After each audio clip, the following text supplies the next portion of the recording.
de filosofía del derecho que tenía en ese momento la Universidad de Buenos Aires, y realmente esto me produjo una gran impresión. Y la verdad es que eso inició una relación que nunca se detuvo. Formé parte, cuando tenía edad para ello, de los llamados algunas veces Bullying's Boys and Girls. Ahora ya no tengo edad para esto, y tuve y tengo un afecto por todos vosotros muy grande, todos lo sabéis, y muchas gracias a las palabras de Martín, a las palabras de Hugo y a Juan Pablo, que efectivamente nos conocemos hace tantos años y hemos tenido una relación y tenemos de amistad personal muy grande. De hecho, el año pasado, antes de la pandemia, en realidad inmediatamente antes de la declaración del estado de alarma en España, estuvo de visitante en la Pompeu Fabra, o sea que tenemos una larga relación. A mí me produce también, y quiero decirlo al comienzo, algo de tristeza hacerlo, este seminario, faltándonos Eugenio. Para mí, la verdad, no diré nada más, pero la verdad es que es una experiencia la más grande que yo he tenido de orfandad intelectual. Que falte Eugenio es para mí una experiencia muy grande de orfandad intelectual. ¿A quién le vamos a preguntar algunas cosas? Yo muchas veces me seguía escribiendo por él mensajes electrónicos, se preguntaba, incordiaba con cosas todavía de Normative Systems, alguna de las cuales saldrá hoy. Pero creo, en cualquier caso, que el mejor homenaje y la mejor forma de recordar lo que tenemos es dedicándonos a algunos de los temas que a él le interesaban y que él trabajó. Y este es el caso, porque yo he preparado este texto para un homenaje en el que algunos de vosotros estáis implicados en un libro o serie de libros, ya no sé, que coordina Pablo Navarro, y que van a tener lugar, y escogí un tema muy de mis inicios, muy de Normative Systems, porque había un punto que quería desarrollar y me ha servido para ello. Si soy capaz, subiré el PowerPoint que he preparado, que creo que sí, que soy capaz. Y entonces ahí está. Y entonces podremos analizarlo de este modo. Bueno, trato de hacer una presentación en no mucho más de media hora, si puedo. Bueno, en realidad mi primer intento en esta presentación es poner la cuestión de cómo representar y cuál es el alcance filosófico de los condicionales normativos en el contexto más amplio de la disputa sobre los condicionales, he llamado. Una gran disputa que, si queremos, se remonta a la antigüedad, porque un filósofo griego, Calímaco, escribió en algún momento, incluso los cuervos en los tejados graznan discutiendo acerca de la naturaleza de los condicionales. O sea que este es un problema que viene de antiguo, y la situación parece no haber mejorado mucho, porque en un overview muy bien hecho y muy citado de Dorothy Edgington dice que, a pesar del esfuerzo que se ha dedicado en los últimos años a esta cuestión, el consenso no ha emergido, no solo acerca de los detalles, sino siquiera acerca de los fundamentos. Casi todo está en cuestión, dice esta mujer en el 95, y la situación no ha variado desde entonces. O sea que vamos a ver, ¿y cuál es esta situación? ¿Por qué se produce esta dificultad con los condicionales? Bueno, en realidad, en el inicio de la filosofía analítica se aceptó una representación de los condicionales y de su valor semántico que se conoce en la literatura como condicional material, y que, como todos sabéis, y que está obviamente en los orígenes, en Frege, en Russell, en Wittgenstein, que un condicional es verdadero si solo si no es el caso que su antecedente sea verdadero y su consecuente falso. Esta es la habitual concepción del condicional material, lo que aprendemos en lógica cuando aprendemos lógica. Y tiene muchas ventajas. Quiero destacar aquí una: comprender así el condicional. Si lo comprendemos así, la verdad de un condicional depende de la verdad de las oraciones atómicas que lo componen. Y esto es importante, porque la lógica está basada en esta idea, que la verdad de las proposiciones moleculares, vamos a llamarlo, de las oraciones moleculares depende del valor de verdad de las oraciones atómicas. Y esto es así y se comprende así. Hay una aparente implausibilidad en esta concepción, al menos aparente, implausibilidad que a todos nos llamó la atención cuando comenzábamos a estudiar lógica, que entonces, en virtud de ello, un condicional es siempre verdadero cuando su antecedente es falso, con independencia de cuál sea la verdad del consecuente. Y esto nos produce alguna sorpresa. Si yo, por ejemplo, digo, si 3 más 2 es igual a 5, entonces la luna está hecha de queso, esto es verdad. Es verdad, es un condicional verdadero, porque tiene un antecedente falso. Y si digo, si 3 más 2 es igual a 5, entonces la luna no está hecha de queso, también es verdad. Estas dos oraciones son verdaderas. Y esto produce alguna perplejidad.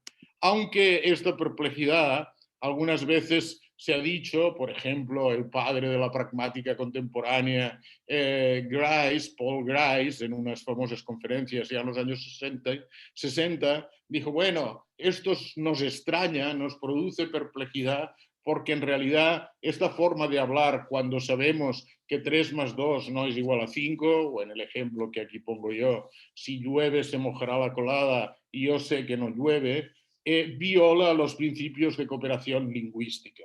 ¿Por qué? Porque viola el principio, la máxima de la categoría de cantidad en su expresión, que nos prohíbe aseverar más de aquello que es necesario para la comunicación.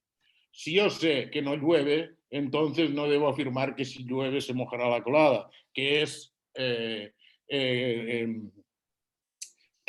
equivalente, sinónimo de o no llueve o se mojará la colada. Entonces, mejor, si lo que quiero transmitir es que no llueve, no diga información adicional que puede confundir a nuestros oyentes. Esta es la posición de Grice, que ha tenido cierto desarrollo y que permite preservar el enfoque veritativo funcional de los condicionales y a la vez darse cuenta de que los problemas son de tipo pragmático, son de que a veces determinados condicionales violan los principios de cooperación de la comunicación. Bien, a pesar de ello, esta cuestión no es tan clara y se complica porque algunas veces los condicionales con antecedentes falsos nos parecen verdaderos y otras veces nos parecen falsos. Y eso debemos explicarlo y parece que no se pueden reconstruir con el enfoque veritativo funcional. Pensemos ahora en este célebre, en esta literatura, ejemplo de un filósofo, Adams, que puso este ejemplo diciendo estos dos condicionales. Si Oswald no mató a Kennedy, algún otro lo hizo. Esto parece verdadero, es decir, si no fuese verdad algo como el informe Warren y ahora se probara porque hay nuevas pruebas que no fue Oswald el que mató a Kennedy, pero Kennedy fue muerto en Dallas ese día del 63, de la manera que todos hemos visto tantas veces en las imágenes, entonces algún otro lo hizo. Es obvio que este es un condicional verdadero. En cambio, el condicional que dice si Oswald no hubiese matado a Kennedy, algún otro lo habría hecho, nos parece, dado lo que sabemos, falso. En realidad, este condicional nos invita a revisar más cosas de lo que sabemos y ahora a imaginar un mundo alternativo posible en el cual las cosas hubiesen sido de manera que Oswald no hubiese matado a Kennedy porque hubiese tenido un accidente antes, porque hubiese sido detenido por la CIA, yo qué sé. Y entonces decir que algún otro lo habría hecho es decir mucho y ya no estamos dispuestos a dar tanta confianza a este condicional. Y esto es lo que permite en esta literatura muy relevante distinguir entre condicionales indicativos y condicionales subjuntivos o contrafactuales, como también se llama. Y hace famosa una afirmación de un filósofo y teórico descomunal que murió antes de los 30 años o 27 años en Londres, pero estaba en Cambridge a principios del siglo XX, que es una persona fascinante de la que se ha publicado ahora una biografía que le recomiendo. Ramsay dijo en una frase que se ha hecho famosa en 1929, escribió, si dos personas están arguyendo si P, entonces Q, y ambos tienen dudas acerca de P, ellos lo que hacen es añadir P a su stock de conocimiento, arguyendo sobre tal base acerca de Q. Están fijando sus grados de creencia en Q dado P. Esta afirmación aleja el tratamiento de los condicionales de un enfoque veritativo funcional y está presente de algún modo en dos grandes filósofos de la lógica del siglo XX y muy queridos por Eugenio Boulin y Carlos Churrón, como fueron Quine o von Wright. Von Wright y Quine también dijeron algo semejante. Quine, por ejemplo, dice, ahora bien, ¿bajo qué circunstancias un condicional es verdadero? Plantearnos esta cuestión es ya apartarse de las actitudes cotidianas. Una afirmación de la forma si P, entonces Q, usualmente es sentida menos como una afirmación de un condicional que como una afirmación condicional del consecuente. Si después que hemos dicho esta afirmación, el antecedente se revela verdadero, entonces nos consideramos comprometidos al consecuente y dispuestos a aceptarlo si se prueba falso. Si por otra parte el antecedente se revela falso, nuestra afirmación condicional es como si no hubiera tenido lugar. Esto es algo sobre lo que volveré. Y von Wright dice algo semejante. Nunca hablaré del condicional en este libro, en este artículo de Logical Studies, como una proposición que está siendo aseverada, sino solo de proposiciones siendo aseveradas condicionalmente, relativas a otras proposiciones. Por lo tanto, no debemos decir que si P entonces Q, cuando vamos a aseverar Q bajo la condición de P, expresa algo que es o bien verdadero o bien falso. Pero ciertamente tenemos que acordar en que podemos decir que una proposición puede ser aseverada verdadera o falsamente relativa a otra proposición. Bueno, con este panorama que ha hecho que la mayoría de teorías del condicional traten sobre estos condicionales indicativos y subjuntivos con un enfoque a veces llamado conjetural, que sigue a grandes rasgos la sugerencia, al menos en una de las vías, de Ramsey, y aprovechando los desarrollos de los mundos posibles de Lewis y Stalnaker, etcétera, ha tomado enfoques que no son veritativos funcionales. Vamos entonces a los condicionales normativos, que introducen algún problema distinto de lo que he dicho hasta ahora.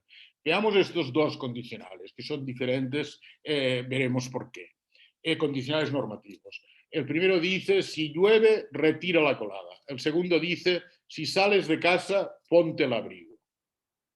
Hay la tentación de decir, y así lo dicen muchos, que mientras en el primer condicional estamos ordenando que se retire la colada en el caso de que llueva, bajo la condición de que llueva, una orden condicional, en el segundo, en cambio, estamos ordenando realmente un condicional, que el mundo sea de modo que o bien no se salga de casa o bien se pone uno el abrigo. Es decir, en el segundo caso, en realidad uno puede cumplir esta norma de dos modos, quedándose casa o poniéndose el abrigo. Esta es la cuestión. La primera responde a lo que Churrón denominó la concepción puente de las normas condicionales. La segunda a lo que denominó la concepción insular de las normas condicionales, que pueden ser representadas del modo que ven aquí en la pantalla, la primera con el operador normativo de obligación, con digamos, alcance restringido o corto, y la segunda con alcance con wide scope, ¿no? Como dicen en inglés. Mientras el primero obliga a hacer Q bajo la condición de que P, el segundo obliga a que sea verdadero que o bien no P o bien Q. La segunda puede ser obedecida, como os decía, o bien quedándose en casa o bien poniéndose el abrigo. La primera, en cambio, solo se activa cuando no llueve. Cuando llueve. Si no llueve, es como si la orden no hubiera sido emitida, como un poco decía Quine en la cita que les dije. Para decirlo más con una oportuna imagen de Dahmer, totalmente apropiada para expresiones como la que se adecua a la concepción puente. Una orden condicional es como entregarle a uno un sobre cerrado a una persona diciéndolo que debe abrirlo solamente, sí, solo sí, en el caso de que llueva. Si no, no debe abrirlo. Entonces, por eso no se activa. Y entonces, cuando abre el sobre, cuando llueve, se encuentra, retira la colada. Entonces, esta es la forma de entenderlo, yo creo, una metáfora bien pensada. Al-Zurrón usó una metáfora semejante en algún momento, diciendo que las circunstancias que figuran en el antecedente, en la prótesis de un condicional prescriptivo, normativo, entonces dichas circunstancias son como cajas que son llenadas con acciones cuando la autoridad ordena o autoriza respectivamente tales acciones, como cajas que son llenadas con acciones de este modo. Esta es la idea de Al-Zurrón y creo que es la misma que la de David. Bueno, entonces, ¿qué ocurre? Y es la razón por la que yo decidí pensar estas cuestiones y ponerlas en un contexto más general. ¿Qué ocurre en Normative Systems? Yo creo que Normative Systems es algo que me preocupaba desde hace tiempo y hablé de ello con Eugenio por mail más de una vez en los últimos 2 o 3 años. La concepción insular, claro, parece gozar de algunas ventajas, claramente, y es la concepción que se presupone en la lógica de normas estándar y que está presupuesta en Deontic Logic de von Brier. Pero no está exenta de problemas. Señalemos los dos siguientes. Primero, no disponemos con la concepción insular de la herramienta fundamental del modus ponens fáctico, porque obligatorio que si P entonces Q y P no implican obligatorio Q. Y este es un problema. El segundo es que lo que sí implica esta representación de la concepción insular en virtud de este axioma es que la expresión obligatorio P entonces obligatorio Q se deriva de la expresión obligatorio si P entonces Q. Y entonces resulta, por ejemplo, y esto también parece contraintuitivo, o al menos a mí me lo parece, que si por lo que fuere es obligatorio salir de casa, por ejemplo, porque a las 10 de la mañana hay que salir de casa o porque se prende fuego a la casa, entonces pongamos mejor la primera opción. Entonces, si el destinatario está enfermo y no sale de casa, en virtud del modus ponens deóntico, tiene la obligación de ponerse el abrigo, aunque se quede en cama. Y esto parece también muy extraño. ¿Qué sucede? Bueno, en Normative Systems está presupuesta sin duda la concepción puente, como trataré de mostrar, porque las normas jurídicas son concebidas como enunciados que correlacionan casos genéricos con soluciones y es el operador normativo actúa en las soluciones. Y obviamente es la concepción puente la que única que explica muchos de los movimientos y de la estructura de la arquitectura de Normative Systems. Es más, en el apéndice hay expresiones que lo ponen de manifiesto, como esta expresión que yo digo aquí para decir cuándo pertenece a las consecuencias normativas una norma condicional y la expresan de este modo, etc. Ahora bien, en realidad, Normative Systems dice, no sé si está esto que no lo he dicho, Normative Systems dice aquí, Normative Systems parece presuponer, y hay algunas frases que están en mi texto, parece presuponer que supone el sistema de lógica deóntica de Logic of Norms and Logic of Normative Propositions de 1969 de Carlos Al-Zurrón. Y en 1969, Carlos Al-Zurrón acepta la concepción insular claramente. Claramente. La concepción puente, es más, esto discutí con Eugenio y al final me lo reconoció, la concepción puente, es decir, si P entonces obligatorio Q, es una expresión mal formada en Al-Zurrón 1969. Ni siquiera es una expresión bien formada del cálculo. Yo creo, para ser sincero, después de haber pensado con esto, tampoco tiene más sentido la exégesis de Normative Systems, pero yo creo sinceramente que hay una tensión irresuelta en el libro, porque también en el apéndice sigue habiendo esta expresión segunda que yo pongo en esta diapositiva, donde en realidad otra vez aparece el axioma central de la lógica deóntica clásica, que supone que sí, que obligatorio va en el antecedente. Yo creo que es una tensión irresuelta, pero que al Zurrón, como trataré de mostrar, que más trabajó sobre esto, pero que influyó también en Eugenio, acabó decantándose, después veremos una cita clara al respecto, totalmente por la concepción puente, sin ninguna duda. Un interludio, lo voy a hacer muy breve porque si no se nos va a ir. Un interludio solamente para decir algo de otros enfoques que hay relevantes sobre los condicionales normativos. Muchos surgidos de la lingüística. Hay dos mujeres llamadas Magdalena Kretzer y Magdalena Kaufmann, que han escrito muchos papers y buenos sobre esto. Pero estos autores presuponen que los condicionales normativos son verdaderos o falsos y colapsan la distinción, que no hace falta que repita aquí, del Zurrón y Bulín entre normas y proposiciones normativas. Colapsan esta distinción, piensan que las normas y las proposiciones normativas tienen el mismo sentido.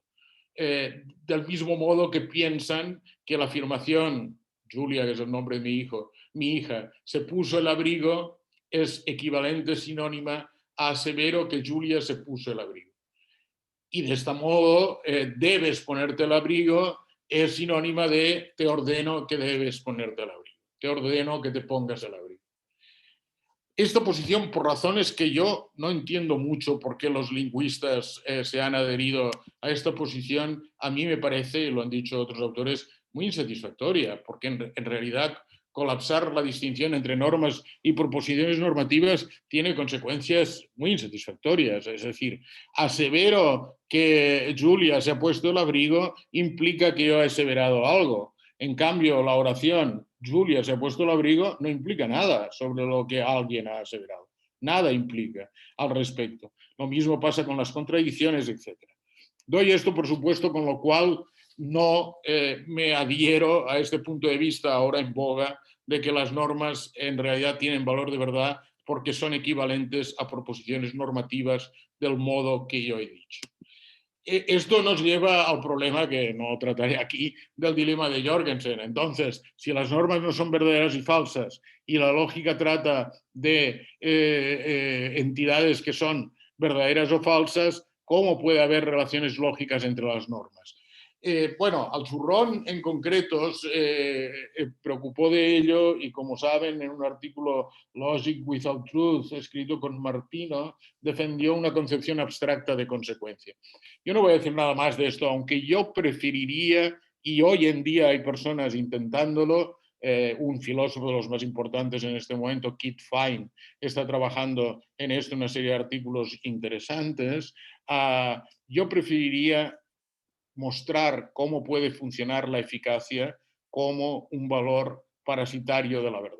Es decir, la norma que dice obligatorio que te pongas el abrigo es eficaz cuando es verdadera la proposición que la persona destinataria de la norma se ha puesto el abrigo. Con este esquema y otras, digamos, problemas que hay, las normas condicionales, las permisiones, etcétera, yo creo que se puede ampliar un modo de decir, como lo dijo una vez von Britt, que la lógica va más allá de la verdad. Pero vayamos a lo que más me interesa. En defensa de la concepción puente. Al Zurrón, claramente, en los trabajos dedicados a los condicionales derrotables, dijo, por ejemplo, lo siguiente: debemos abandonar desde el comienzo la representación de las normas condicionales como la concepción insular o cualquier otra expresión donde tanto el antecedente como el consecuente se ubiquen dentro del alcance del operador deóntico.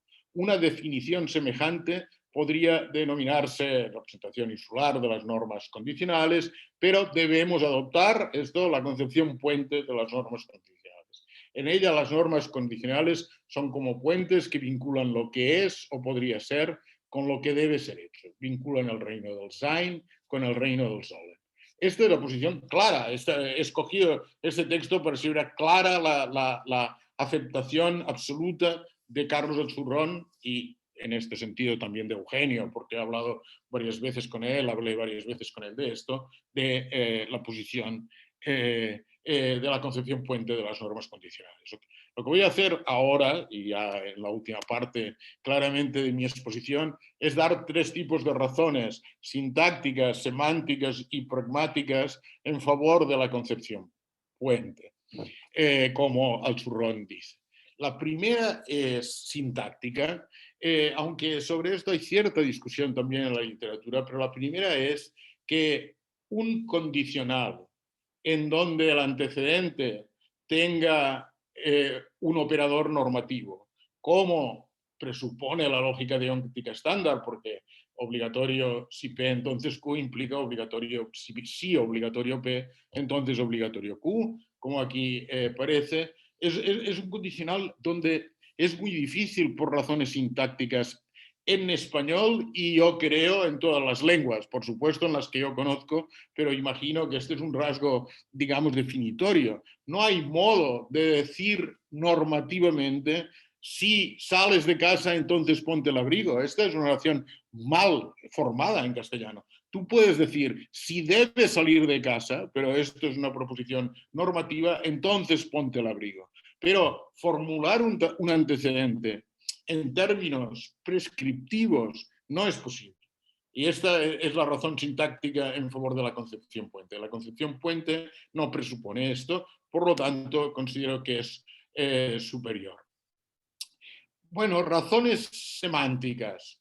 Bueno, una es también que la concepción insular, aparte de este problema sintáctico, produce determinados problemas en el condicional que pongo, por ejemplo, no, el ejemplo no es mío, sino de esta Edgington, y que creo que valen también con la defensa, pero después él me dirá, de Hugo Zuleta, que ha defendido más que nadie entre nosotros la concepción insular.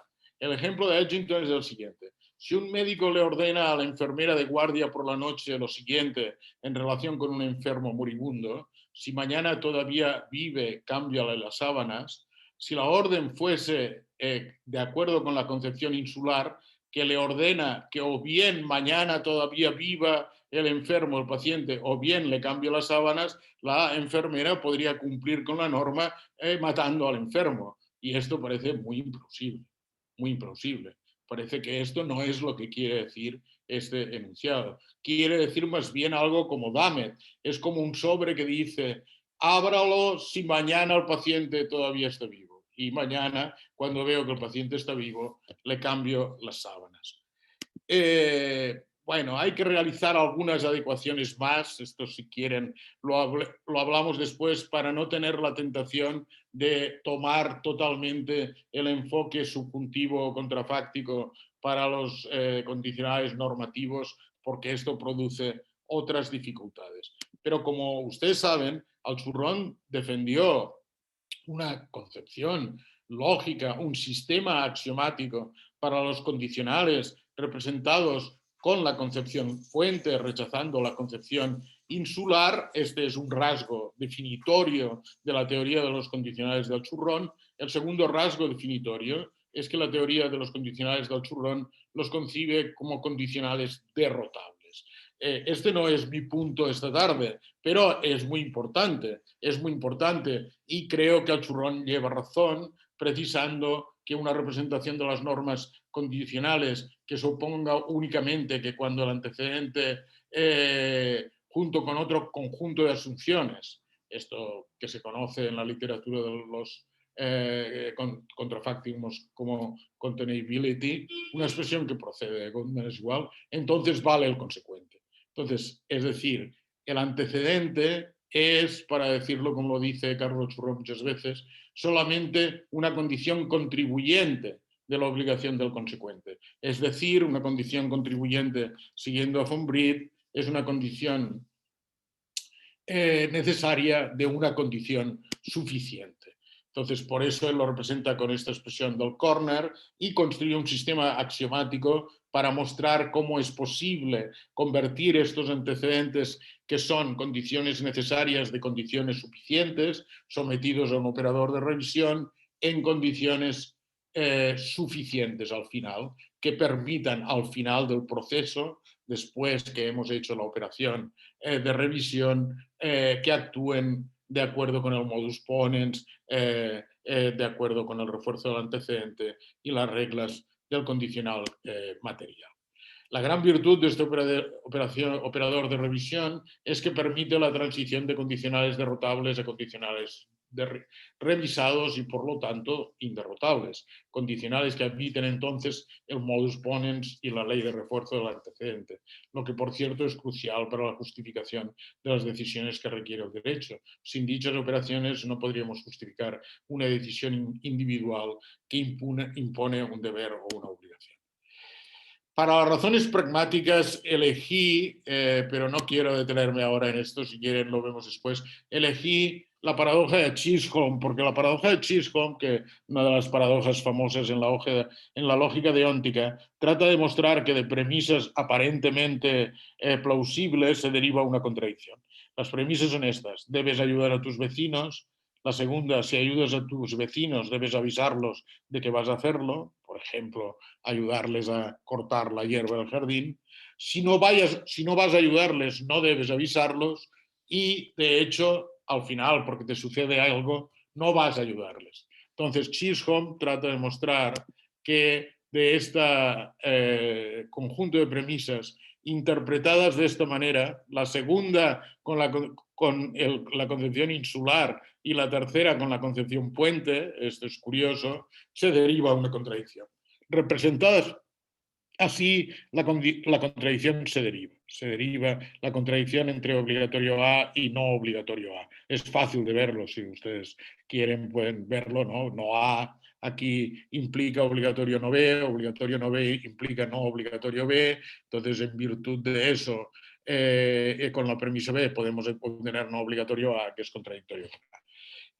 Yo lo que sostengo es que con una concepción como la del churrón, si quieren después con más calma, esto no ocurre. No ocurre, primero, porque hay que representar los dos con la concepción puente, segundo, porque hay que someterlos al operador de revisión y no hay contradicción ninguna. En esta concepción no hay contradicción ninguna y esto lo veo como una ventaja pragmática porque puede dar cuenta de algunas de las paradojas de la lógica deóntica con mayor, digamos, eficacia.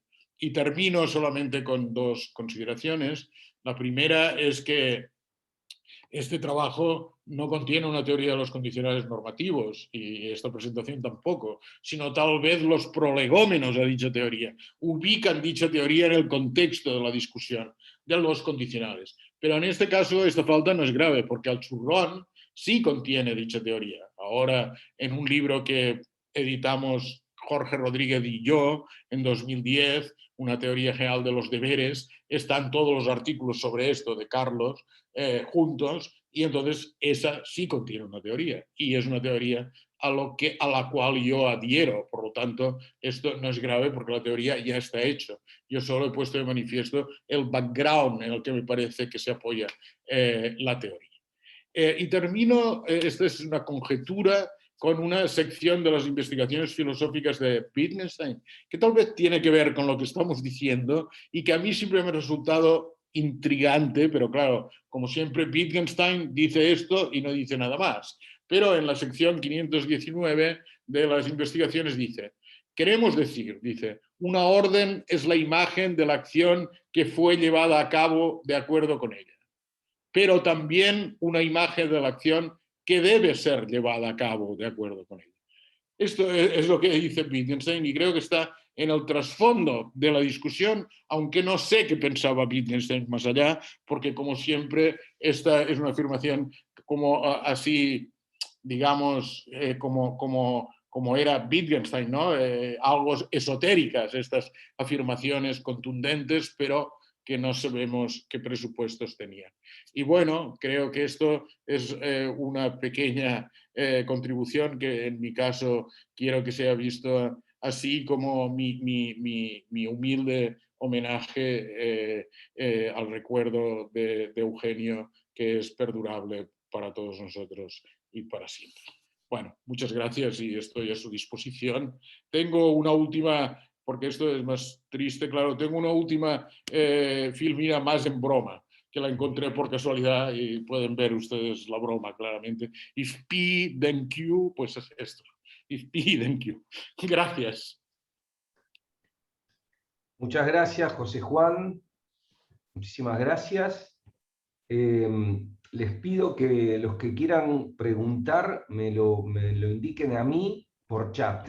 Así yo puedo ir ordenando la tanda de preguntas. Le doy la palabra a Hugo Zuleta. Te tenés que desmutear, Hugo. Ah, yo te tengo que desmutear, perdóname. Ahí estás. Hola, sí, ¿se oye? Sí. Sí. Bueno, muy bien. Bueno, muchas gracias, José Juan, por tu exposición. Realmente es un lindo trabajo, muy interesante y es un tema muy complicado.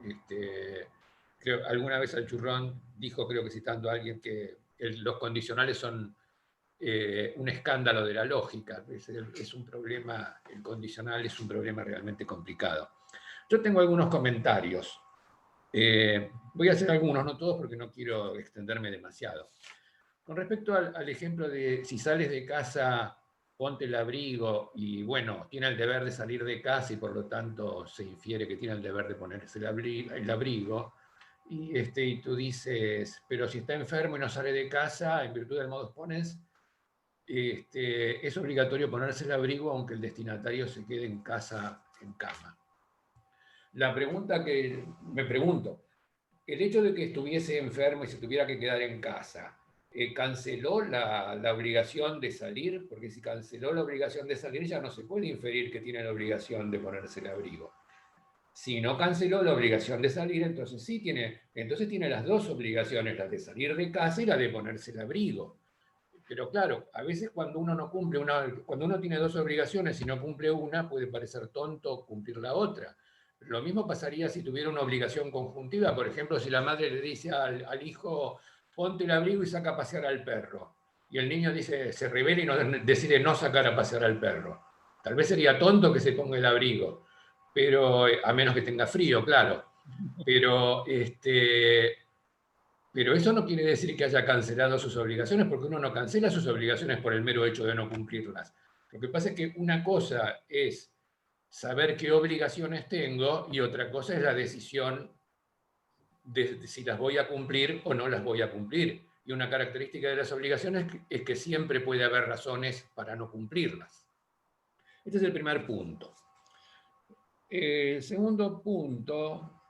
en la página 12 tú has citado al Churrón, que comienzas la sección 4 diciendo, sí, con la cita del Churrón que dice, debemos abandonar desde el comienzo la representación de las normas condicionales como obligatorios y B entonces A, o cualquier otra expresión, etcétera, donde tanto el antecedente como el consecuente estén comprendidos por el operador. Me pregunto yo, ¿esto implica que también hay que abandonar las obligaciones disyuntivas? Las normas que imponen obligaciones disyuntivas, obligatorio P o Q, porque, como tú sabes, toda disyunción es equivalente a un condicional. Así que habría que aclarar esa cuestión. Lo cual me lleva a lo que dices en la página 16, que es que la gran virtud del operador de revisiones que permite citando al Churrón, al operador de revisión del Churrón, que permite la transición de condicionales derrotables a revisados o inderrotables, condicionales que admiten entonces el modus ponens y la ley de refuerzo del antecedente, lo que por cierto es crucial para la justificación de las decisiones que requiere el derecho. Entonces, sobre esta base, uno nunca podría justificar una decisión sobre la base de una norma disyuntiva. Por ejemplo, yo no podría justificar mi decisión de hacer Q sobre la base de una norma que me impone la obligación de hacer P o Q. Y esto no parece muy razonable.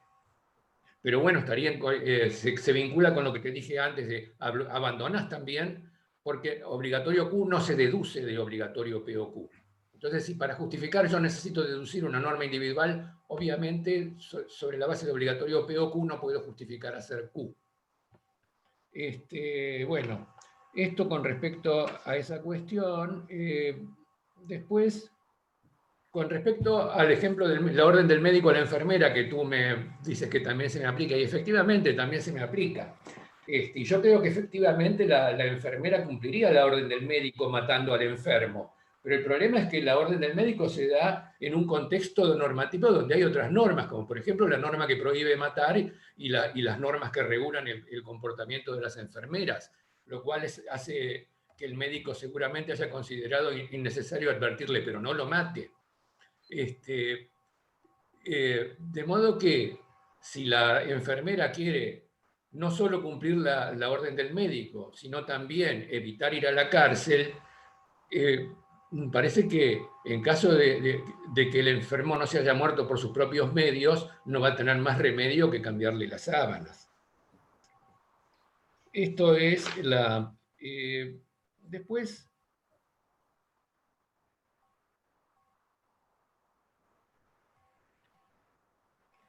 Hugo, Sí. si querés, le voy dando la palabra a José Juan y vos vas pensando, así va respondiendo este primer grupo de cuestiones. Termino enseguida, es un par de cosas más, nada más.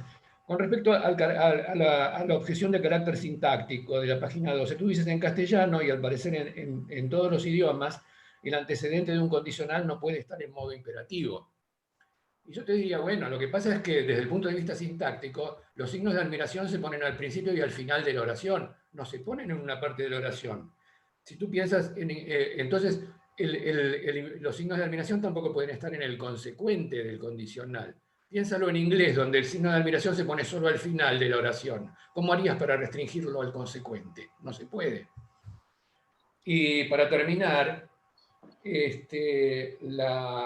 pero por otro lado, los signos de admiración no forman parte del sentido de la oración. Los signos de admiración lo que indican es la fuerza ilocucionaria del acto lingüístico que produjo la oración.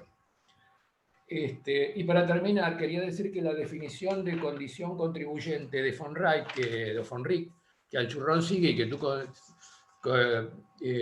también aceptas como condición necesaria de una condición suficiente, no es correcta, porque cualquier proposición puede ser condición necesaria de una condición suficiente de cualquier otra proposición. Por ejemplo, Q es condición necesaria de la conjunción P y Q. A la vez, P y Q es condición suficiente de P. Por lo tanto, Q es condición necesaria de una condición suficiente de P.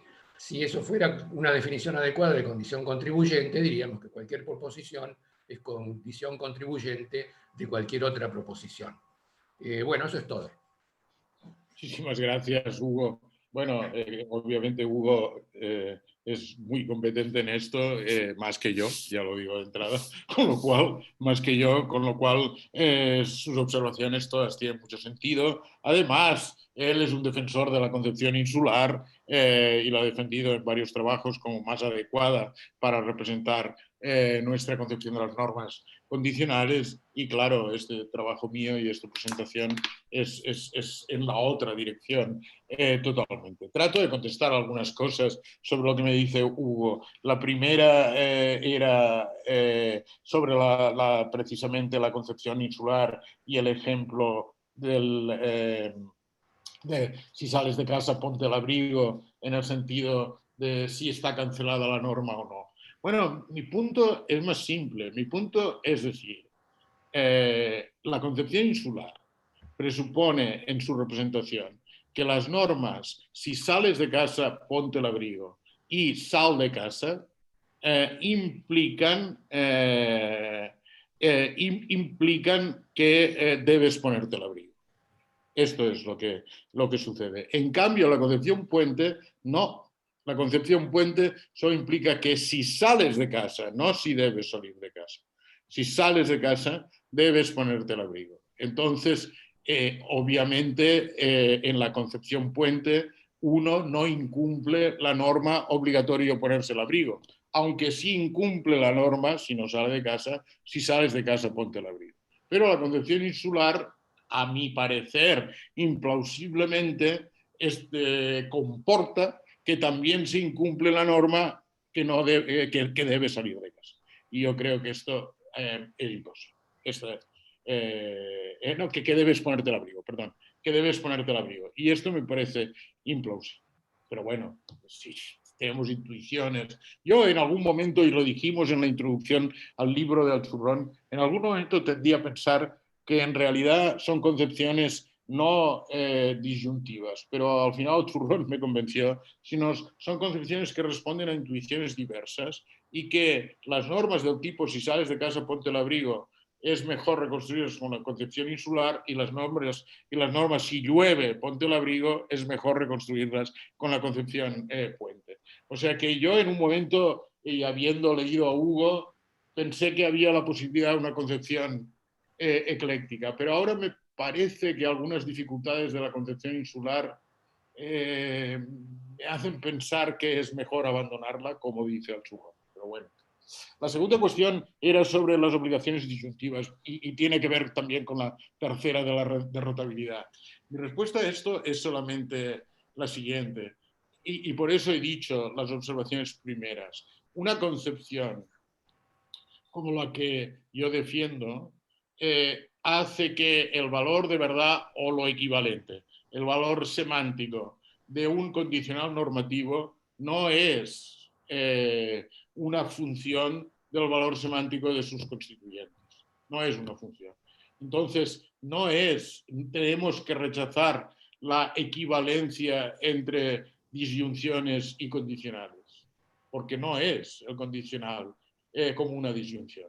¿Esto qué consecuencias tiene? Bueno, algunos de los filósofos que trabajan sobre esto lo han puesto de manifiesto, pero claro, tiene consecuencias y hace el condicional, como tú decías, un escándalo de la lógica, porque si el condicional que nos interesa, los condicionales de la vida ordinaria y de la ciencia, por cierto, no se comportan veritativo funcionalmente, tenemos un problema. Pero bueno, esto es lo que hacen Lewis, lo que hace Stalnaker, lo que hacen todos. Tratan de ver cómo podemos dar cuenta de estos condicionales que no presuponga que son veritativo funcionales. El ejemplo del médico y la enfermera vuelve a ser un poco de este tipo. Claro que hay otras normas, pero en mi opinión, claro que hay otras normas y que la enfermera incumple otras normas, pero en mi opinión, para ti no sé, apelo a intuiciones casi aquí, ¿no? En mi opinión, esa no es una forma adecuada, apropiada, digamos, de cumplir la norma, matar al enfermo, me parece, con independencia de la existencia de otras normas. Pero a ti te parece que sí, que cumpliría con la norma, lo que pasa es que incumpliría otras. No sé, pensemos un poco más respecto de esto. Respecto a la función sintáctica,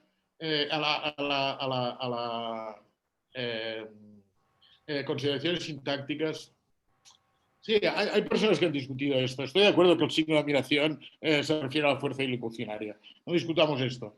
Pero la cuestión, Dahmed parece sugerir, aunque antes había dicho algo distinto, parece sugerir que este rasgo, que el antecedente no puede tener una forma prescriptiva imperativa en el lenguaje, es un rasgo superficial de los lenguajes, derivado del hecho de que los condicionales son frases subordinadas y las frases subordinadas han de tener un antecedente a una oración principal y una oración subordinada, y por eso sucede como antecedentes de oración subordinada no puede ir en imperativo. Pero para mí esto nunca lo he visto claro. Yo creo que hay un rasgo en los idiomas que conozco que es relevante y que tenemos que dar cuenta de ello, y sirve también para el tan discutido problema Frege-Gibbs. Yo creo que en el antecedente de una norma condicional solo podemos poner una proposición normativa, no una norma. Solo podemos por razones sintácticas. Es decir, cuando yo digo algo como si debes ir al cine, díselo a tu madre, estoy diciendo no si vas al cine, díselo a tu madre, sino si tienes la obligación de ir al cine, díselo a tu madre. Y esto me parece que es cómo funciona el lenguaje, me parece que es un dato, un primer dato del que tenemos que dar cuenta. Y lo otro no funciona, claro. Con expresiones deónticas lo podemos hacer porque las expresiones deónticas permiten todo el juego veritativo funcional. Por esto la idea de proposiciones normativas. Pero pero el lenguaje imperativo no lo permite. No lo permite. Yo diría que no lo permite claramente. Al final me decías condición contribuyente. Esto, Hugo, que ya te lo he oído decir alguna vez más, debería pensarlo con mayor calma. Me extraña, así bote pronto, me extraña que von Britt cometiera un error tan gordo, pero nunca se puede descartar, con lo cual volveré a leer lo que dices y lo pensaré más. No estoy seguro. Tampoco estoy seguro si la forma en que Alchurrón reconstruye los axiomas de los condicionales derrotables de su sistema no impide evitar este problema que tú dices. No estoy seguro ahora y debería revisarlo. Esto me queda abierta a la cuestión de si la idea de condición contribuyente es buena, porque ahí parece clave, ¿no? En su contribución parece que él concibe el antecedente de un condicional derrotable con una condición necesaria de una condición suficiente del antecedente revisado. Si hay algo mal ahí, es grave, en el sentido que afecta al enfoque globalmente y a un punto que yo creo central. No estoy en condiciones de responder con una respuesta contundente a este último punto, pero en todo caso, muchas gracias y pensaré en todas las cosas que me dices. Claro que sí, Hugo. Muchísimas gracias. Bueno, gracias, José Juan. No sé si querés decir algo, Hugo. No. Te muteé. No, bueno.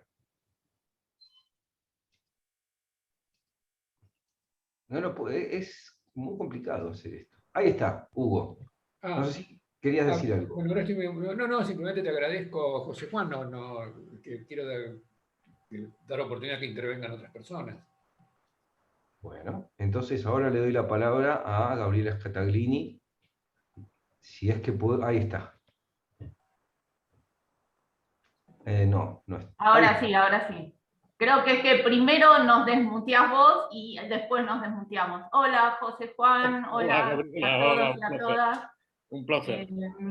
Me alegro de verte bien. Sé que pasaste por un episodio. Se te ve como si nada hubiera pasado. Así que mucha alegría de verte bien. Y bueno, yo me animo así de temeraria a hablar sobre este paper, porque son cuestiones muy, muy complejas que apenas uno llega a comprender, así que lo único que puedo hacer es pedirte alguna precisión o aclaración más sobre uno de los temas que es el que me resultó menos familiar y entonces no pude llegar a comprender. Entonces te voy a agradecer si lo podés ampliar un poquito. Que es esta propuesta tuya de sustituir la noción de verdad por la de eficacia o cumplimiento respecto de las normas. Y esta introducción de estos operadores temporales de siempre o alguna vez. Esta propuesta tuya viene a posteriori de que vos tratás el problema de la concepción hilética y expresiva y la posibilidad de una lógica de normas, ¿no? Y cómo en cada una de las concepciones resulta problemática o no esta cuestión. Yo lo que no alcancé a ver es esta propuesta de introducir estas cuestiones de siempre o alguna vez, como sustituyendo la noción de verdad,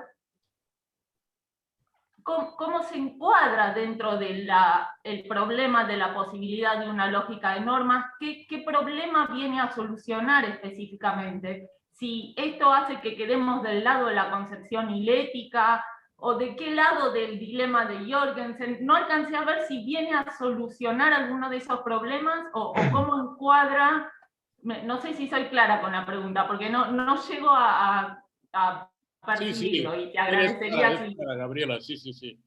Gracias.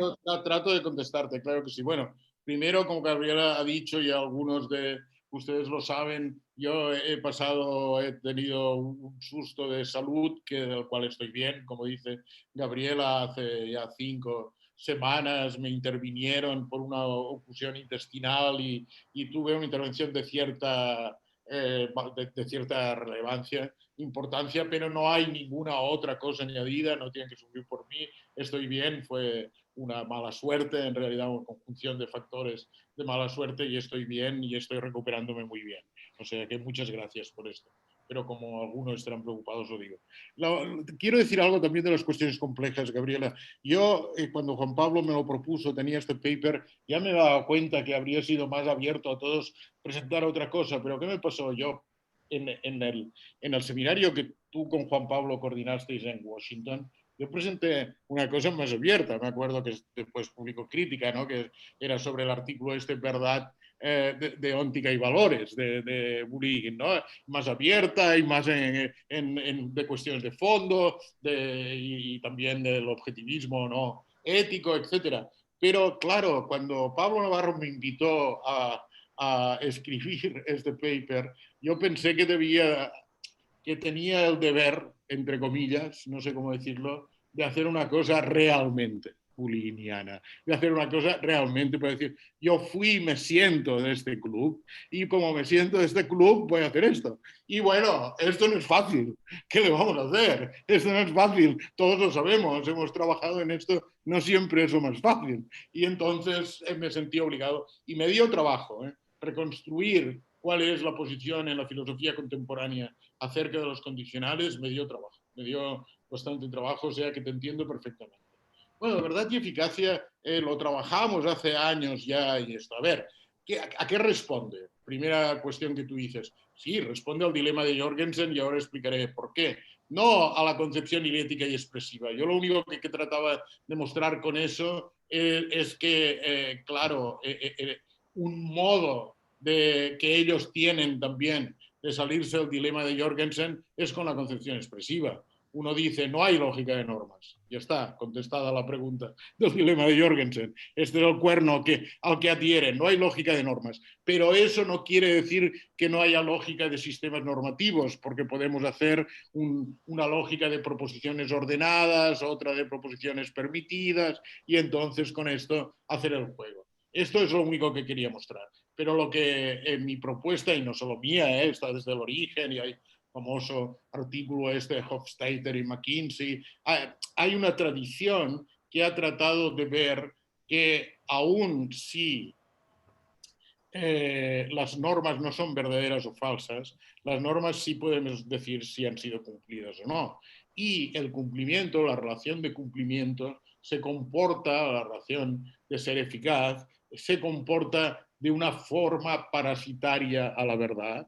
Esto tratan de mostrar algunos y he dicho, hay la serie de artículos complejos, totalmente ahora más recientes de este filósofo de New York que se llama Kit Fine y que son muy interesantes por otro lado y refuerzan esto. Y otros de un filósofo, Josh Parson, que estaba en Oxford y que me dijeron, yo no sabía que terminó hace 5 o 6 años suicidándose, no sé, una persona problemática, pobre, pero que escribió 2 o 3 artículos muy interesantes en Philosophical Studies, muy interesantes sobre esto. Pero la idea simple se puede comprender básicamente, y yo por esto tomo lo de alguna vez y siempre. Primero, es curioso que hay algunas analogías en filosofía muy atractivas que vienen del cuadrado de Apuleyo, ¿no? La relación que hay entre todos y algunos es la misma que hay entre, claro, siempre y alguna vez, y es la misma que hay entre obligatorio y permitido. Es aprovecharse de estas relaciones. Tú puedes hacer un cuadrado de la lógica de predicados, de la lógica temporal, de la lógica modal, de la lógica deóntica, también necesario y posible. Entonces, esta es la idea de von Britt porque da cuenta de las previsiones. La cuestión de añadir la temporalidad es para dar cuenta de las previsiones. Von Britt dice que una norma es obligatoria, significa que es cumplida siempre en la historia de la norma. Siempre es cumplida. Si es obligatorio pagar el precio de las cosas compradas, esta norma es cumplida si todos cuando compramos algo lo pagamos. siempre. Pues si está dirigida solo a mí, si yo siempre pago. En cambio, la permisión es cumplida, dice von Britt, esto necesita, y esto no siempre es tan intuitivo, cuando es cumplida alguna vez en la historia de la norma. Alguna vez. Esta es la idea de von Britt.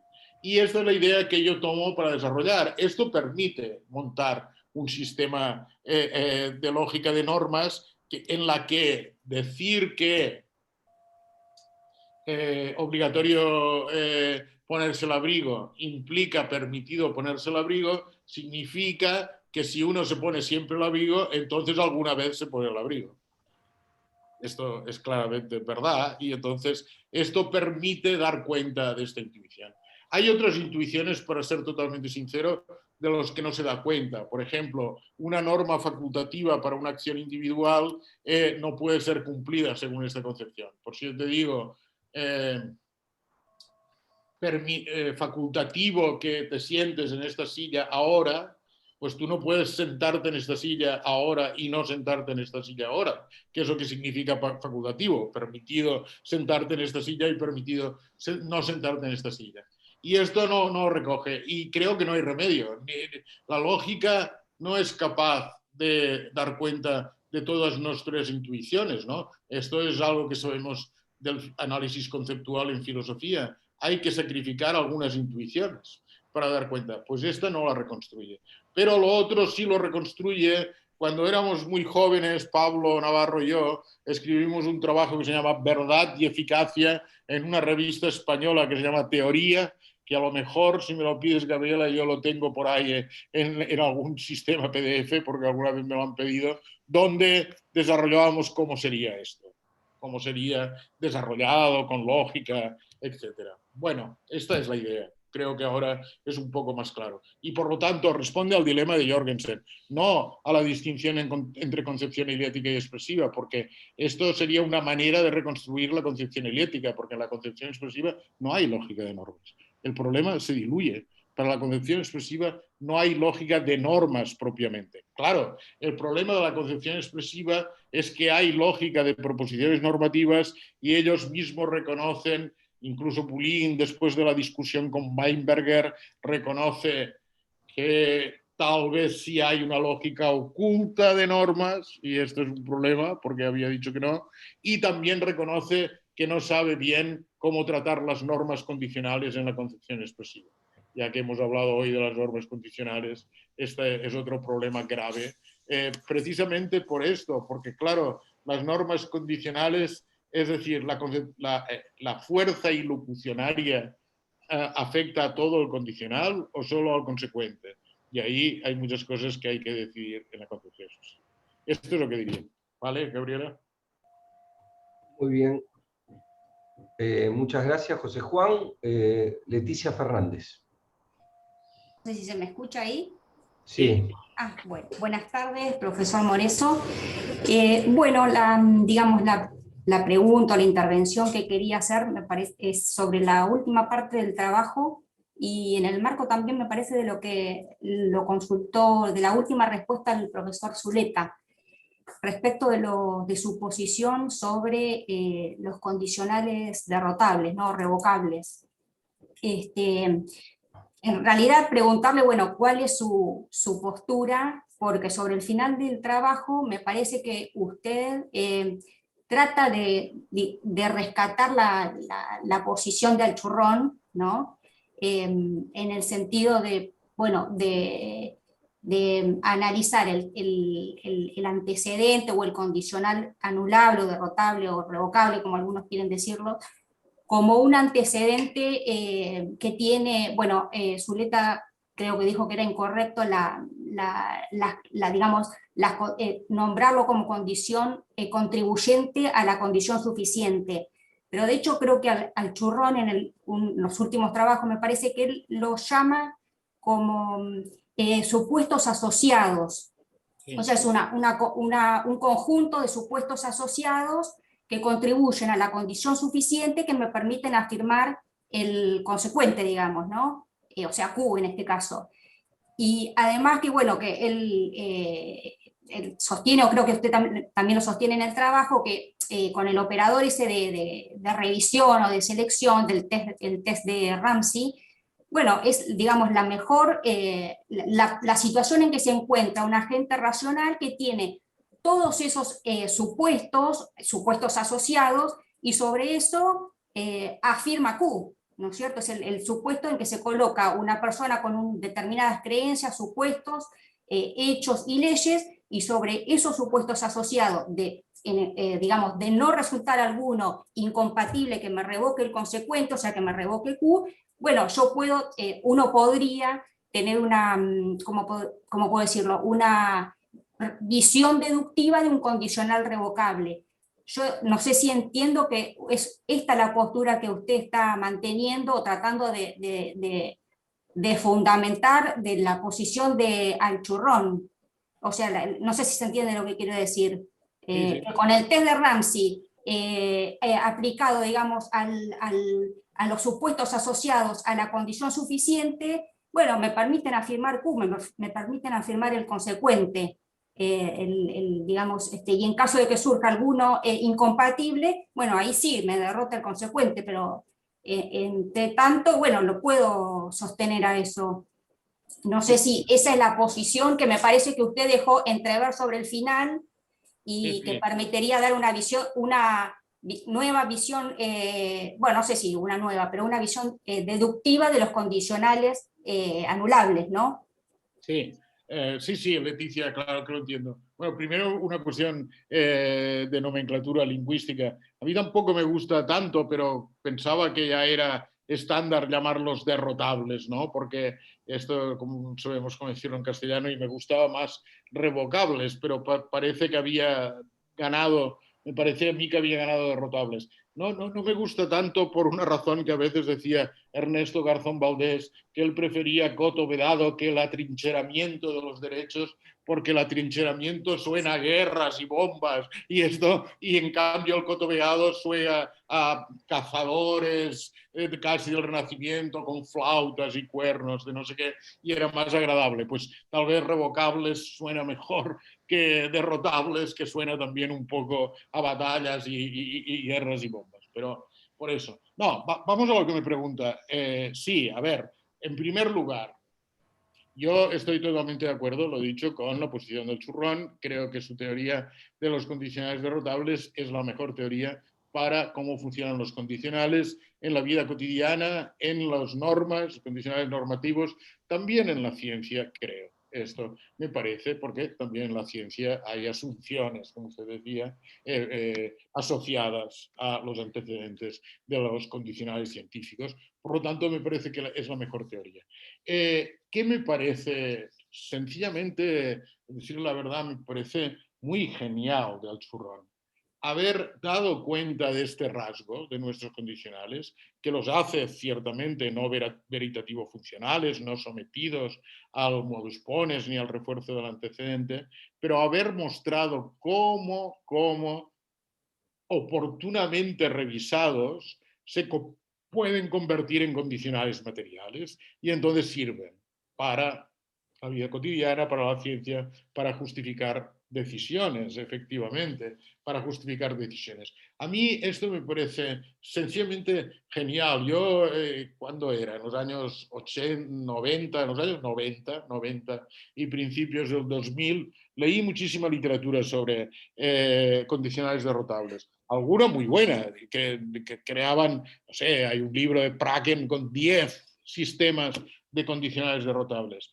pero sin ningún problema filosófico. Esto es lo que me sorprendía, 10 sistemas, todos poderosos, etcétera, con cosas diversas, forma de tratarlo, pero sin ningún problema filosófico. Y a mí lo que me admira del Churrón es que el Churrón siempre tenía en el fondo de su gran capacidad lógica, que la tenía sin duda, en los enfoques había un problema filosófico, había un problema de mostrarnos cómo estos condicionales, como él dice en uno de los trabajos con una metáfora, estos condicionales del paraíso, que son derrotables y todo esto, pueden convertirse en condicionales de la luz del paraíso, pueden convertirse en condicionales para la vida cotidiana, que sirvan realmente y que sean condicionales materiales.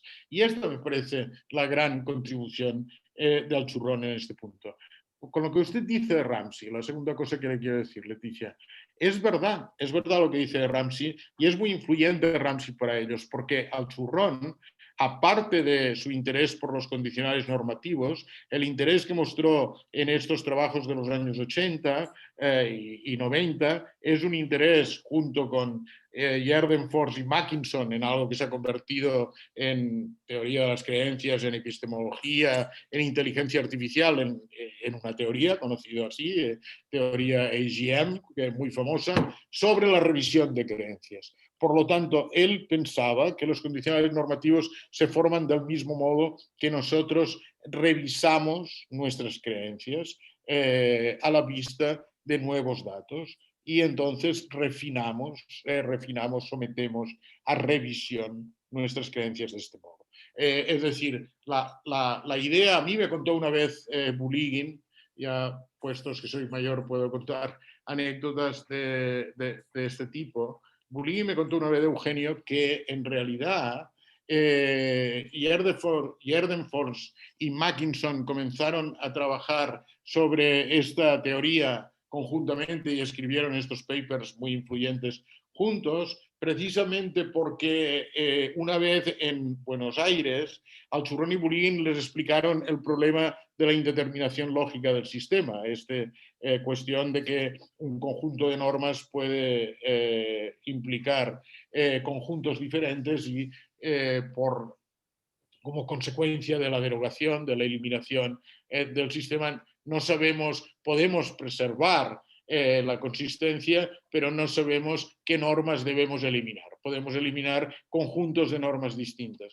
Pues Eugenio me contó que al contarles esto, Jerdenfors dijo, bueno, pero esto es lo mismo que sucede en la revisión de creencias. Nosotros ahora añadimos una creencia más incompatible con las creencias anteriores, pero no sabemos qué conjunto de creencias anteriores debemos eliminar, porque podemos hacerlo de diversas maneras. Y se pusieron a trabajar conjuntamente por esta razón. Y esto me lo contó Eugenio. Entonces, sí, el modelo es viene, sí, de esta frase y este trabajo seminal de Ramsey y llega a AGM y esta teoría. Pero en los condicionales normativos, la mejor contribución es claramente el churrón. Hay un artículo especialmente brillante, todos lo son en mi opinión, pero un artículo especialmente brillante recogido en este libro que les decía, que se llama Philosophical Foundations of Deontic Logic, si no recuerdo mal, que me parece realmente una maravilla, que está en este libro que se llama, ya lo he dicho, Una teoría general de los deberes, que compilamos y prologamos Jorge Rodríguez y yo. Gracias, Leticia. Gracias. Muchas gracias, Julián Álvarez. Hola, José Juan, ¿cómo andás? Hola, ¿Cómo andan todos? hombre. Julián es otro enemigo mío porque estaba más convencido de enemigo en el sentido, es mi doctorando y lo quiero mucho, enemigo de la Concepción Puente, quiero decir, y defensor de la Concepción titular. No quiero ser malentendido, solo es un querido amigo, pero tenemos esta discrepancia acerca de esto y él también lo ha defendido muy bien. Y ya lo sabe que en esto no estamos de acuerdo porque nos hemos escrito largos mails sobre esto de discusión. Adelante, Julián. Me alegro mucho de eso. Exactamente. Bueno, no, esto que dos observaciones. La segunda, para mí, más importante de la primera. La primera, que, claro, la concepción insular, a una norma como obligatorio P, entonces Q tiene consecuencias cuando tengo no obligatorio Q.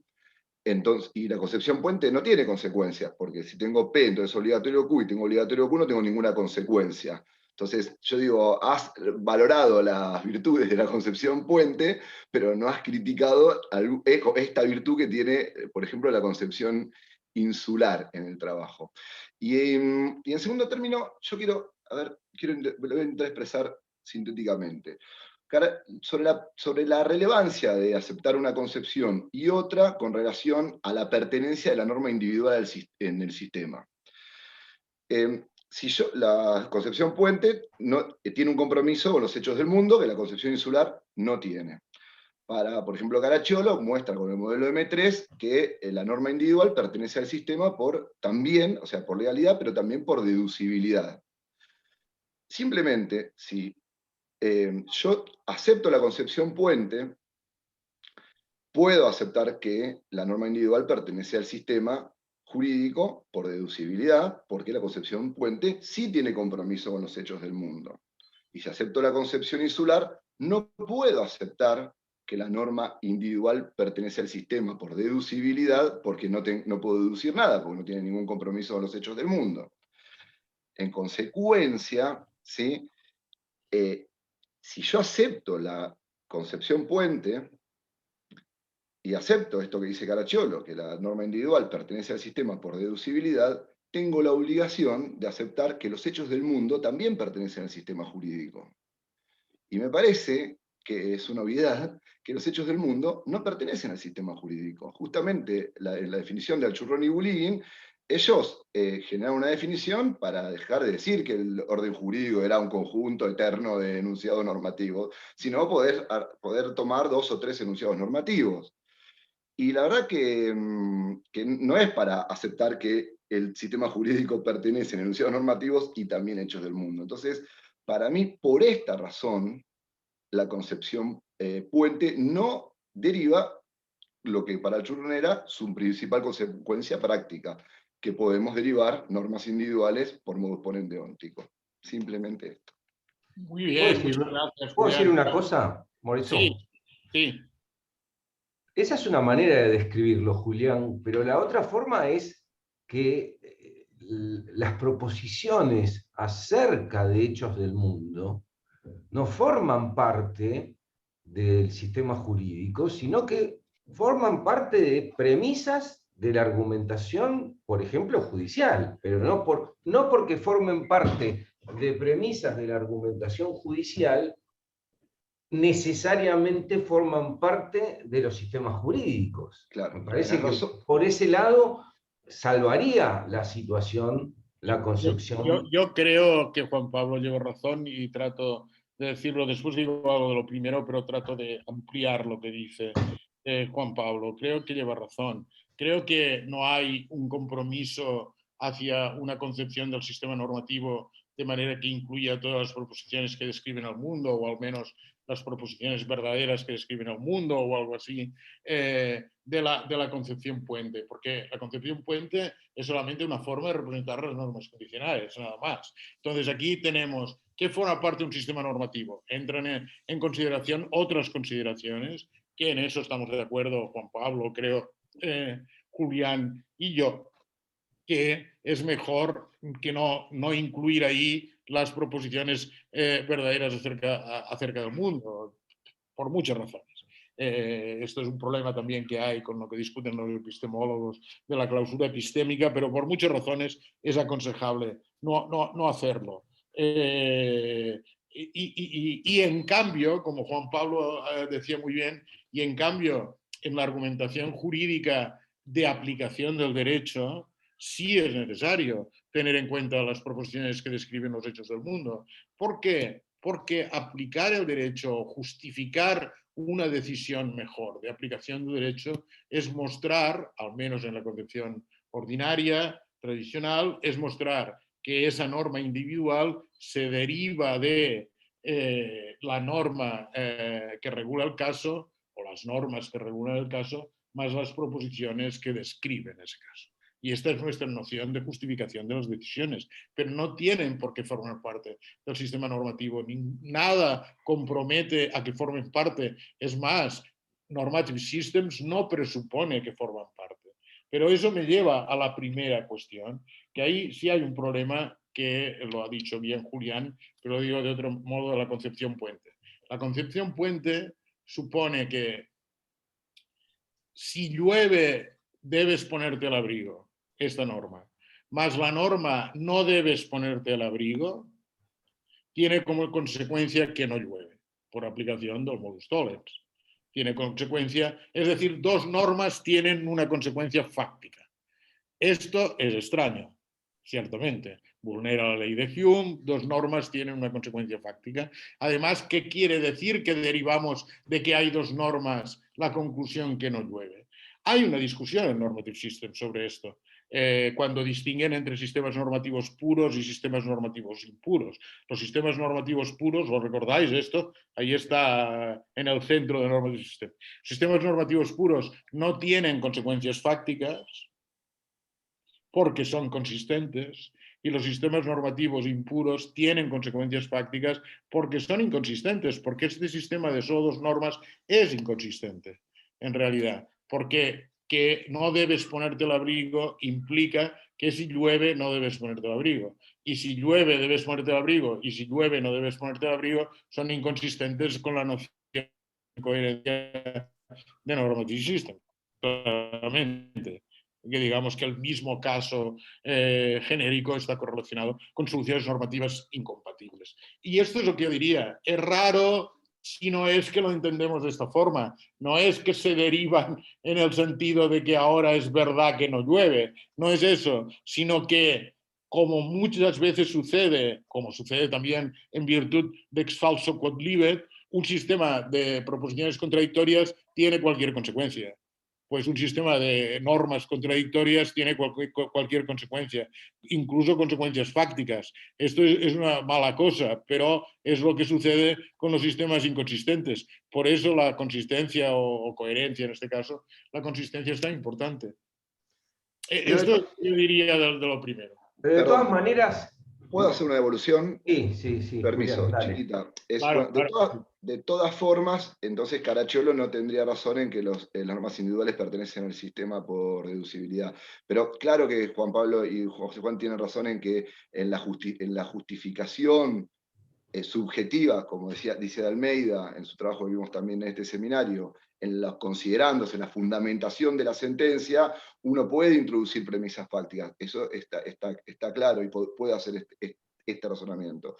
Ahora, sin embargo, como también muestra de Almeida, una cosa es la justificación subjetiva y otra cosa es la decisión. Y la decisión, la norma individual,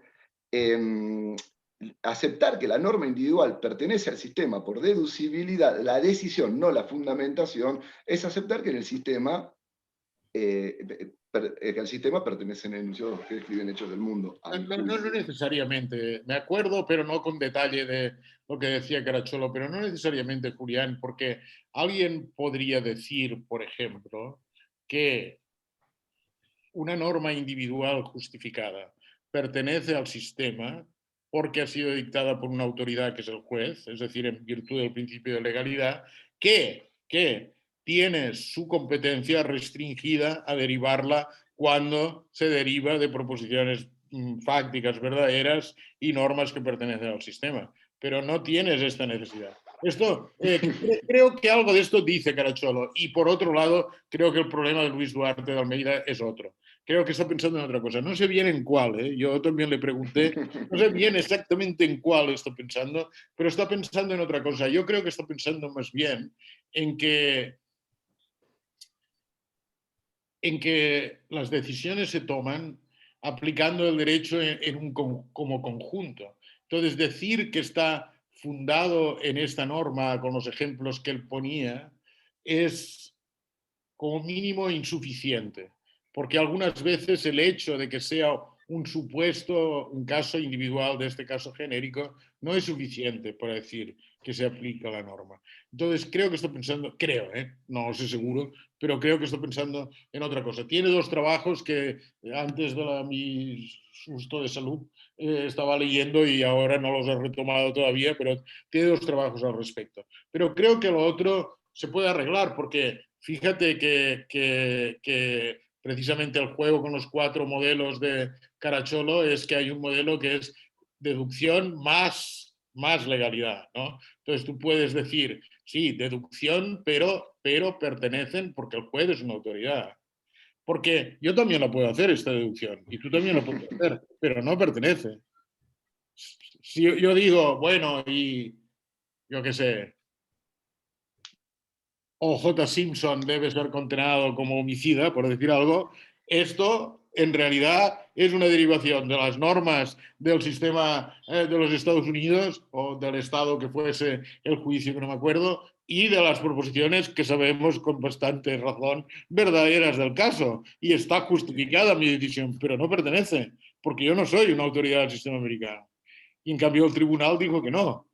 Entonces, me parece que es muy importante tener en cuenta esta idea. Es decir, debe ser en virtud de este modelo legalidad más deducibilidad de Carachó. Esto yo digo. Pero bueno, para pensarlo. Aquí hay muchas ideas muy importantes. No, una cosa más de la concepción insular que vale también para lo de Hugo, ahora que me lo dices. A mí lo que me resulta más implausible de la concepción insular es que yo digo, si llueve debes ponerte el abrigo, y llueve, y la concepción insular no permite derivar debes ponerte el abrigo. Esto a mí me parece imposible. Perdonadme, pero para decir la intuición central, me parece muy implausible que yo diga, hay una norma que dice, si llueve debes ponerte el abrigo. Y después llueve. Es verdad que llueve. No se deriva que debes ponerte el abrigo. Esto me parece muy insatisfactorio de la concepción insular. Esto es lo que me parece más insatisfactorio. Por eso he citado esa frase de Alchurrón, porque según que le dice, no, las normas condicionales sirven para unir los hechos con los deberes. Y entonces, cuando tengo el hecho que llueve activa mi deber de ponerme el abrigo, o coger el paraguas, o lo que sea. Agarrar el paraguas. Para decirlo, porque a veces, si no, discutimos de cosas periféricas. Mi insatisfacción crucial con la concepción insular es esto. No tiene respuesta, pero... Yo creo que hay varias insatisfacciones con la concepción insular. Hay varias, pero yo he dicho que esta es la mía crucial. Ahí va. Perdón. No sé si... pero yo ahora no veo la pantalla. Yo sí la veo. ¿La ven? Llena de fórmulas. Bueno, estas dos normas, prohibido dañar, si daña es obligatorio indemnizar, son así representadas por la concepción Puente y así representadas por la... Esto lo saqué del libro de Hugo, con la concepción insular. Si yo le agrego P, o sea, Juan dañó, tendría que usar también cuantificadores, pero para hacerlo más simple, Juan dañó, de ahí surge, Juan tiene la obligación de indemnizar. En cambio, si yo le agrego P a la norma N2 de la concepción insular, no puedo extraer esta conclusión. Porque en realidad la concepción insular de acá se deriva que si es obligatorio P es obligatorio Q. Entonces debería incorporar, no sé, es obligatorio que Juan dañe. No entiendo cómo sería la forma de reconstruir adecuadamente dos normas que son completamente habituales en cualquier sistema de derecho de daños. Entonces, me parece que no solo tiene un problema, este es otro de los problemas, además de los que señala José Juan. Es una forma de ampliarlo, pero sí, estoy totalmente de acuerdo. Claramente, totalmente. Totalmente de acuerdo. Hugo Zuleta pidió la palabra. Claro. Espera que te reactive yo primero.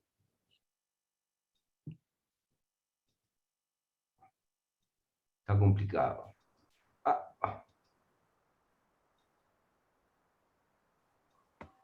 Ahí está. Estoy activado. Bueno. Uy, casi que me olvidé lo que quería decir con el problema de la activación. Pero el problema que vos mencionás, Juan Pablo, y que también mencionaba José Juan, se vincula con una de las objeciones que yo planteé y que me parece que no terminó de contestar, que es, si uno piensa que para justificar una decisión tiene que poder deducir la norma individual de las normas generales, más los hechos del caso, entonces no podría nunca justificar una decisión a partir de una norma disyuntiva. No puedo justificar mi decisión de hacer Q a partir de la norma que me dice obligatorio P o Q. Y esto no me parece razonable. ¿Por qué no podría? Porque no puedo deducir obligatorio Q a partir de obligatorio P o Q. Pero parece que puedo justificar. Si tengo la obligación, si el capitán dice alguien debe de tirarse del barco y yo me tiro del barco, si me preguntan por qué se tiró, parece razonable que yo diga, bueno, me tiré porque alguien se tenía que tirar y yo soy uno de los que está, digamos que doy razones adecuadas para haberme tirado del barco. Y lo mismo si soy juez, si tengo la posibilidad, si tengo la obligación de condenar a alguien a una pena de entre 8 y 25 años, bueno, no puedo deducir exactamente de la norma general la cantidad de años a los cuales lo voy a condenar, pero parece que sobre la base de esa norma puedo justificar mi decisión de condenarlo a alguna cantidad de años, cualquiera entre 8 y 25. Entonces me parece que la idea de que para justificar una decisión es necesario, que es la idea de Alchurrón y Willig, es necesario poder deducir una norma individual a partir de normas generales, me parece que es una idea totalmente equivocada acerca de lo que es la justificación de una decisión. Esto es muy importante, lo que dice Hugo, y yo lo he pensado un poco y no sé, la solución debería pensarlo más, es muy importante. Él tiene razón que una obligación disyuntiva se cumple con la obligación disyuntiva y se puede mostrar que está justificada ese cumplimiento, y en cambio la norma individual, no hay norma individual que se derive de esto, no hay ninguna norma individual. El obligatorio P o Q no se deriva ni obligatorio P ni obligatorio Q. Entonces, esto es cierto, y es un problema, pero creo que este problema dice, tal vez no todos los modelos de justificar las decisiones judiciales responden a este esquema de que se derive lógicamente. Tal vez, esta es una conclusión. Pero en cambio hay muchos otros casos, los casos que ponemos habitualmente, si alguien mata a otro debe ser castigado, es igual, no pongamos esto que hay la disyunción en el debe. Si alguien compra una cosa debe pagar un precio, bueno, parece que la forma de mostrar que debe pagar el precio es mostrar que debe pagar el precio se deriva de la norma y del hecho de que ha comprado, de la proposición que describe el hecho que ha comprado, sino cómo. Entonces, yo replico a ti, ¿y cómo muestras que cumplió con la norma alguien que pagó el precio en tu esquema, si no es con el esquema de la justificación deductiva? ¿Cómo lo muestras? Si alguien compra una cosa, debe pagar el precio. Compró una cosa, entonces debe pagar el precio. Esto parece tan intuitivo como tu ejemplo de la norma disyuntiva. ¿Cómo muestras tú que está justificada, que cumplió con la norma? Bueno, eso está explicado en mi artículo, que es mi contribución al libro de homenaje a Willig. No lo tengo, este artículo.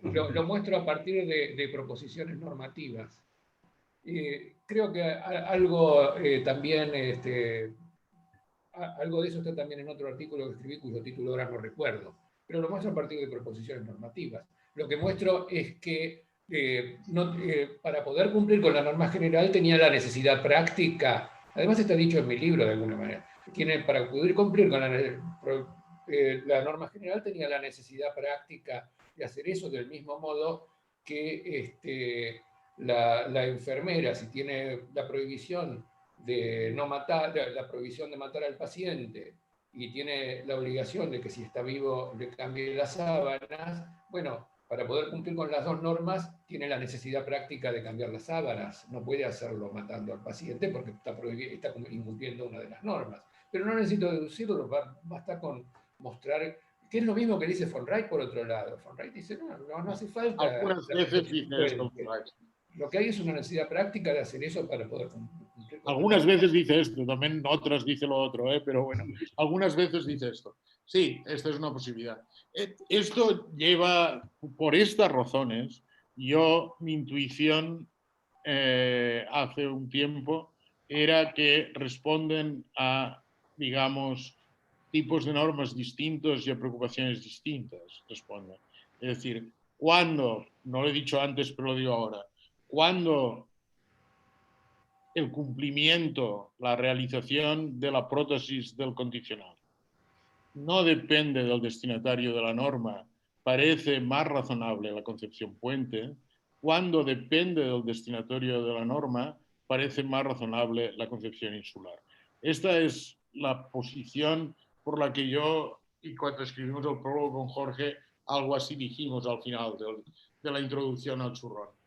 Ahora veo más, por las razones que he dicho, que no solo tienen que ver con la justificación de las decisiones individuales, sino con la plausibilidad de ambas formas de representar las normas condicionales. Ahora me siento más inclinado a la concepción puente, por las razones del churrón, pero entiendo el problema. En realidad, creo que no lo resolveremos, para ser sincero, porque hay detrás toda esta discusión. Por eso mi presentación trata de poner de manifiesto toda esta discusión en el background, igual como no hemos contestado a cómo funcionan los condicionales, porque está bien, pero todos tenemos, ¿cómo decirlo? Hay una cierta nostalgia del condicional material, aún en aquellos que toman concepciones que se alejan de un enfoque veritativo funcional. Y hay una tensión detrás de esto. No lo sé, es decir, el hecho de que la discusión siga y haya enfoques tan diversos me hace pensar que no somos capaces de articular consistentemente todas las intuiciones que tenemos. Este sería mi pensamiento. Pero me inclino por esta visión y Hugo se inclina por la otra y Julián. Bueno, pues sigamos pensando, de esto se trata. Por esto también, de esto depende también nuestra profesión. Si todos estuviéramos de acuerdo en todo, no habría controversia y no habría posibilidad de seguir avanzando. Pero creo esto, está bien, sí. Es muy importante esto que ha dicho Hugo ahora, muy importante porque creo que sí que pone en cuestión qué significa justificar las decisiones y qué significa justificar las decisiones a partir de normas.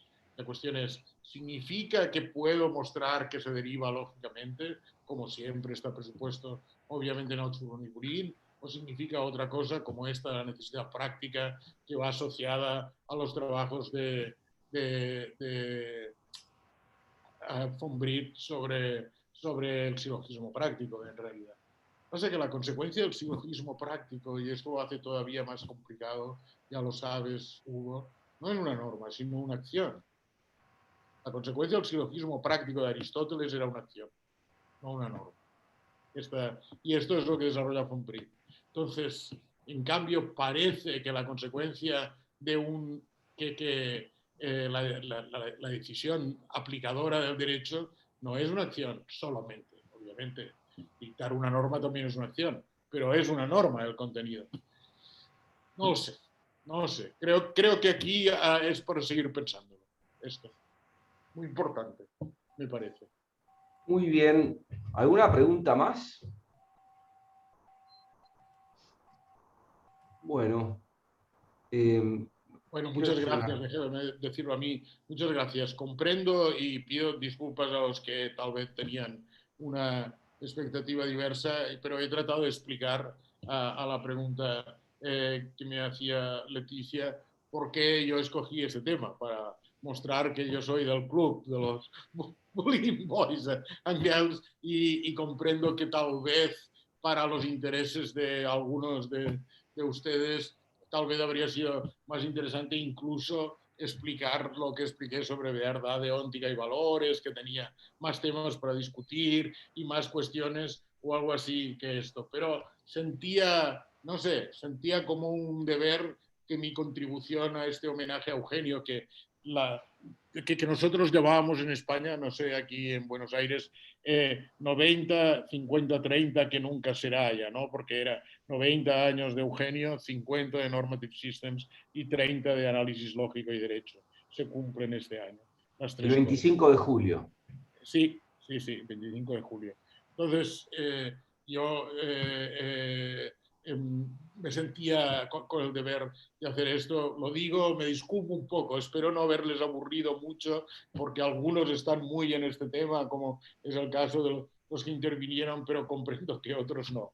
Pero espero que haya sido de todas formas de utilidad y me siento muy agradecido porque alguien ha dicho antes, en algún sentido es como uno de los nuestros. Yo me siento así, si me lo permiten. En un tiempo cuando era joven, alguna vez me dijeron, es que claro, es demasiado amigo de los argentinos. Y yo contesté, no, si la mayoría de filósofos del derecho cuando era joven y no me conocía todo el mundo, piensan que soy argentino, en realidad. Y, aunque soy catalán y se me nota incluso en mi forma de hablar el español, pero en realidad decía esto, o sea que sí, me siento uno de los vuestros sin ninguna duda y por lo tanto me siento muy agradecido y con ganas de volver a vernos algún día en Barcelona, en Buenos Aires, cuando termine esta pesadilla definitivamente.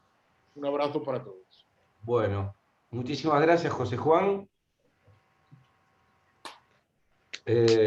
Y yo quiero decir una cosa nada más. Cuando con Hugo empezamos a armar el relanzamiento del seminario del Churrón y Bulíguin en este formato, cada 15 días, por Zoom, en un horario que tenga accesibilidad tanto Chile como Europa, Eugenio estaba vivo y lo estábamos poniendo en modo Zoom, porque él estaba muy entusiasmado en que esto suceda.